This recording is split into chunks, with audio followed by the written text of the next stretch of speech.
So, reconciliation does not work. The father rejects any idea that modern American life and tradition can be reconciled. And this is we're into the film now. And Jay is preparing for his big performance where he's going to become a star.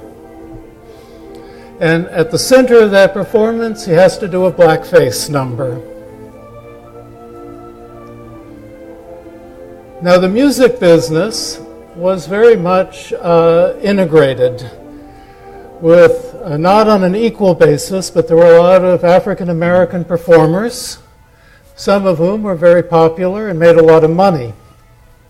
But in motion pictures, because of the way they were distributed, the studios could not possibly imagine having any scene where an African American character is a social equal to a white character.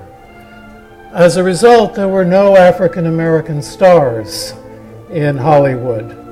The only actors would be those playing roles as servants or criminals in some way clearly marked as inferior.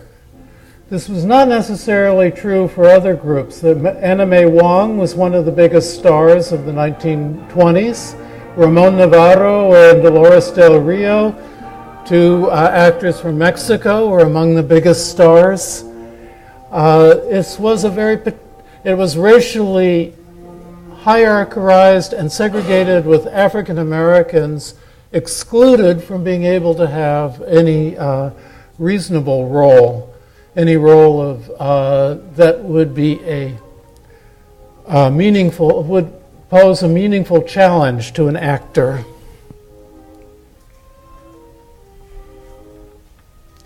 So this is really, it's just weird, to put it mildly, creepy. From what I've read, however, Al Jolson was very popular in the African American community at this time. He was positively reviewed in this film in African American papers. People liked his music, his singing. He was an active defender of civil rights in private life. And in his stage acts tended to be integrated. Well, of course, he had no control over how the films were going to be presented. So this is an intriguing juxtaposition. To be an American is in some way to be embrace the African culture that defines what's unique about the United States or about the Americas. A very disturbing idea, I would think.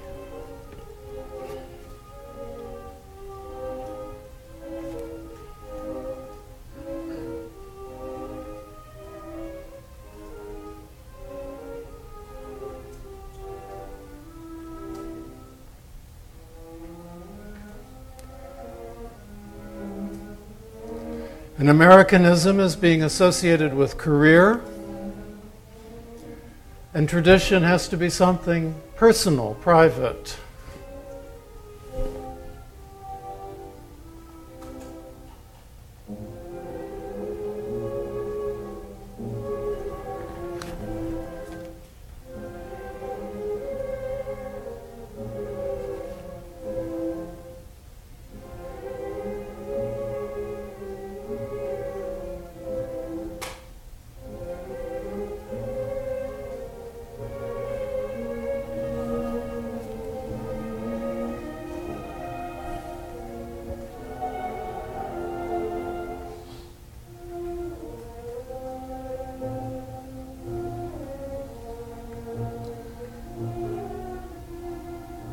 So his father is dying. His mother has come to get him to come sing the Kol Nidre for his father.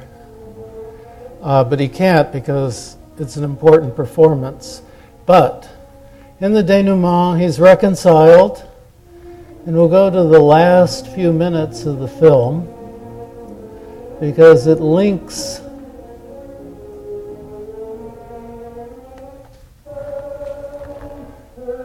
he does go to the temple to sing for his father.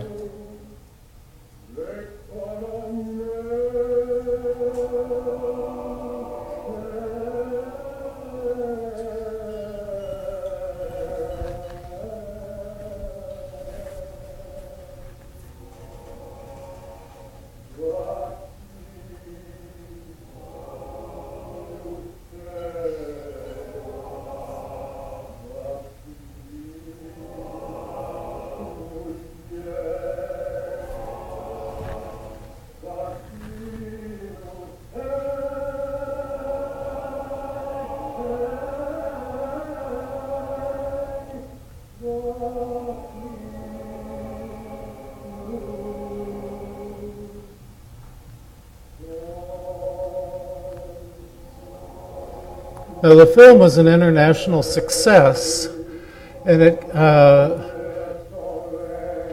so the story, which would seem to be typically American, must have spoken to people in various countries and cultures about conflicts they were feeling about in their own lives.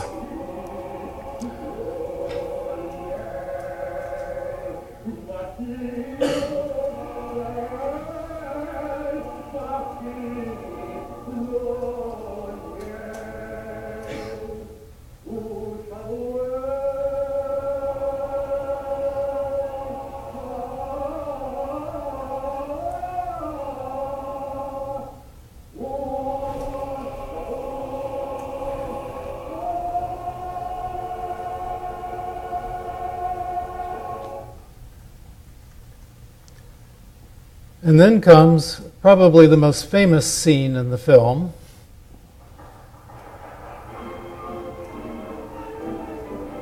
which is the concluding scene in the film.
So obviously the song makes sense in terms of the story that's being told, but it leaves the question, why the blackface? Why that?